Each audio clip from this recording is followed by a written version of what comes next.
Mmh. Je vais vous parler de l'éducation nationale. Ouais. Soit dit en passant, je vous indique que vous avez peut-être vu passer ça. Là, c'est l'éducation nationale, excusez-moi, est en cessation de paiement. En cessation Oui, j'ai de vu ça. paiement. Ouais, ils À n'arrivent pas à compter payer du les heures 1er mai. supplémentaires. Ouais. À partir de demain, 2 mai, les enseignants ne verront plus les projets qu'ils mènent avec les élèves rétribués. Ça veut dire très concrètement que la plupart des projets ne vont pas se faire Mmh. et que donc, on arrête un certain nombre d'enseignements, de transmission des savoirs qui ont lieu aujourd'hui dans Ouais. l'école publique, faute d'argent. Je mets ça de côté, c'était pas ça mon Non, mais c'est important. mon propos, c'était Ouais. l'école.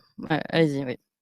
C'est important et ça, je vous invite à y regarder de plus près. Mmh. Ça touche 3 académies pour l'instant, Paris, Créteil et Versailles. Et ça va Mmh. s'étendre aux autres académies. On est là sur la recherche par le gouvernement de 700 millions d'euros d'économies. Et la seule façon que le gouvernement a trouvé, c'est simplement de fermer le robinet. Ouais. Fermer le Sachant, robinet. C'est ça quand qui se on voit passe. déjà le salaire qui est donné aux professeurs, franchement, c'est absolument honteux. Et qu'ils galèrent pour se faire rembourser les trajets de transport qu'ils ont. Enfin, bref, mais vous avez raison, mettons ça Tout de à fait. côté.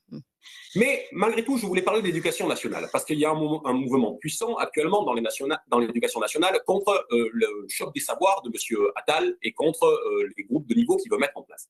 Mais je voudrais qu'on déroule la bobine de ces groupes de niveau. Déroulons. Qu'est-ce que c'est que les groupes de niveau? Ils ne peuvent se mettre en place, ils ne sont présentés aujourd'hui comme une solution que parce que le niveau de l'éducation nationale est à ce point abaissé que on est obligé d'essayer de trouver un biais vu l'hétérogénéité des élèves. Mais pourquoi le niveau de l'éducation nationale a-t-il été abaissé? Parce qu'on a mis en place de manière structurelle, ça a été présenté d'abord par les gouvernements de M. Sarkozy, puis mis en place, signé et ratifié par les gouvernements de M. Hollande, ce qu'on appelle le socle minimum des savoirs et des connaissances, c'est-à-dire un SMIC éducatif. Mais ce SMIC éducatif répond à une commande, qui est une commande de l'Union européenne. Depuis 2000, c'est ce qu'on appelle la stratégie de Lisbonne sur la connaissance. Et qu'est-ce que c'est que cette stratégie de Lisbonne? C'est d'abaisser le niveau des savoirs pour le réduire à ce SMIC éducatif. Mais pourquoi? Pour transformer les qualifications en compétences. Et qu'est-ce que c'est que... Parce que vous entendez parler plus que des compétences aujourd'hui. On vous dit, pour ce travail, est-ce que vous avez des compétences requises? On vous demande plus, est-ce que vous avez le diplôme requis? On vous demande plus, est-ce que vous avez la qualification requise?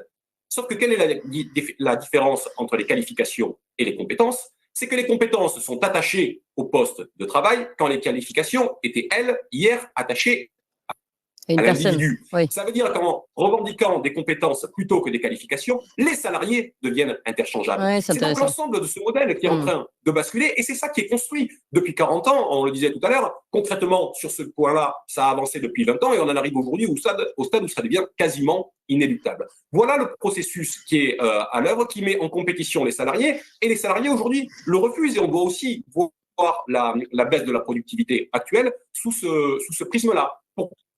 Pourquoi le refuse-t-il? On l'a vu après la crise Covid. Chacun a bien pris conscience qu'un certain nombre de personnes ont dit « Ah ben moi, je refuse de continuer à travailler comme une bourrique, comme on entend me le faire faire à longueur de journée, avec la perte de sens, qui est la perte de sens du travail. » Parce que c'est le dernier aspect. Aujourd'hui, que produit-on? C'est Emmanuel Todd qui le met en lumière dans son dernier livre quand il compare la dite croissance des États-Unis ou de l'Europe avec d'autres pays. Mais on produit du vent quand même, essentiellement. On produit essentiellement dans le c'est des espèces de bulles de production et quand on arrive et quand on a des besoins matériels concrets, on voit bien qu'on est incapable de le faire parce qu'on a perdu les usines, mais plus grave encore, on a perdu les savoir-faire, on a perdu les savoir-faire humains, tout ce qui faisait effectivement la richesse de notre pays.